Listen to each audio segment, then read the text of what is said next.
While interest in antinatalism has gained prominence over the last 2 decades, antinatalism certainly isn't a new concept. Antinatalist ideas have been examined across history, with notable figures such as Aristotle and Otto Schopenhauer both showing their support for its cause. But in a world that prides itself on the sanctity of human life, should antinatalism even be worth discussing? At the core of antinatalist thought lies the notion that life is plagued with misery, sadness, and suffering, and all we have to do is open our eyes to the world around us in order to find unhappiness in every nook and corner, perhaps in our own lives as well. However, if we didn't exist, then our capacity to experience pain, let alone any experiences, would be negated. Therefore, if not experiencing anything isn't bad, then by existing, we are immediately open to the potential to experience something negative. And as antinatalists would argue, by making the conscious decision to procreate, we deliberately create a sentient being that has the capacity to suffer, a problem that didn't exist prior to conception. Antinatalism, unlike utilitarianism, falls under the umbrella term of suffering-focused ethics. The former seeks to prevent suffering, while the latter centers its attention on the potential for happiness. If the pursuit of pleasure can be maximized in a person's life, then perhaps it would be fine to bring a child into this world. However, the capacity to suffer is guaranteed upon birth. Avoiding uncomfortable emotions or feelings is impossible. And if this is what we solely seek to avoid, then an antinatalist stance makes perfect sense. Now, many advocates for antinatalism seek to quell the discomfort regarding the topic of non-existing by arguing that it is only unsettling to us, the ones with the perspective of existing. There is no alternate perspective. Additionally, there lies a crucial difference between death or ceasing to exist from never having been born. Death is typically preceded by suffering and is limited to the being that has already existed. It is a matter distinct from the antinatalist conversation. Using pure logical reasoning, the antinatalist stance is hard to counteract. It makes sense. If we have the option to not deliberately create a self-aware being prone to suffering, then why wouldn't we go down that route? Our potential offspring does not exist, and therefore does not possess any knowledge of life. It either exists or it doesn't.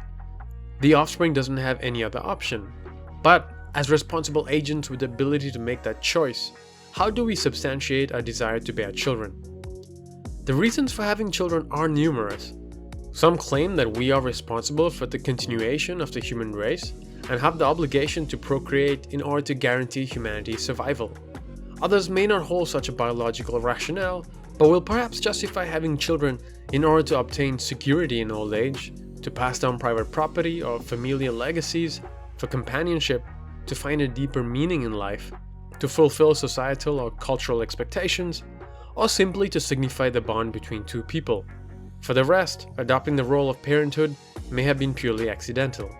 Yet, no matter the reason thrown out in order to rationalize deliberate procreation, it appears that there is no justification for it other than the realization of some self-serving desires. Whether for the sake of society, personal wants, or for the continuation of humanity, we bring children into this world solely for our own purpose. Prior to procreation, the child did not exist, and therefore it is impossible for it to have consented to being born. Its parents have to carry the responsibility of that choice. On the other hand, the rationality in favor of adoption cannot be ignored. There are approximately 140 million orphans across the world waiting to be in the care of a loving family. These children did not ask to be born, and yet have to contend with living a life filled with hardships.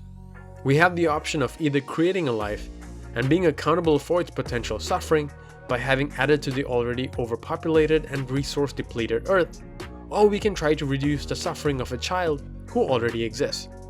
The decision seems obvious. Or does it?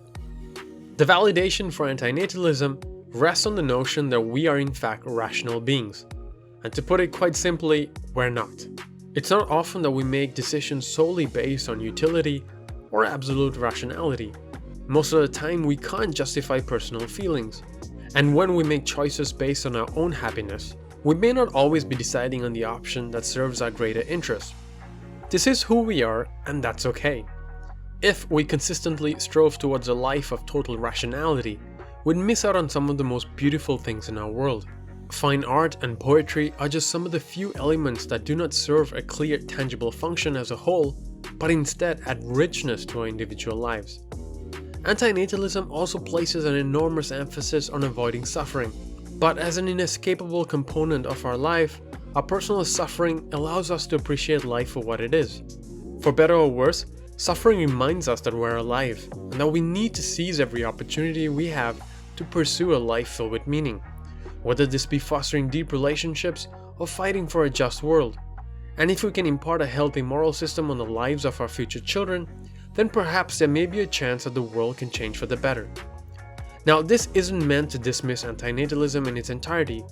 If anything, this discussion should force us to think carefully about the impact of our decisions and how we set up our own value system. There is no right answer. Yet it is important to remember that we cannot always fight our feelings, no matter how rational we want to be. Bringing a child into this world born out of love cannot be nothing short of a wonderful experience. But we need to recognize the implications of what we're doing and try our best to minimize our future offspring's suffering if we choose to procreate. We cannot guarantee we will always be able to do so.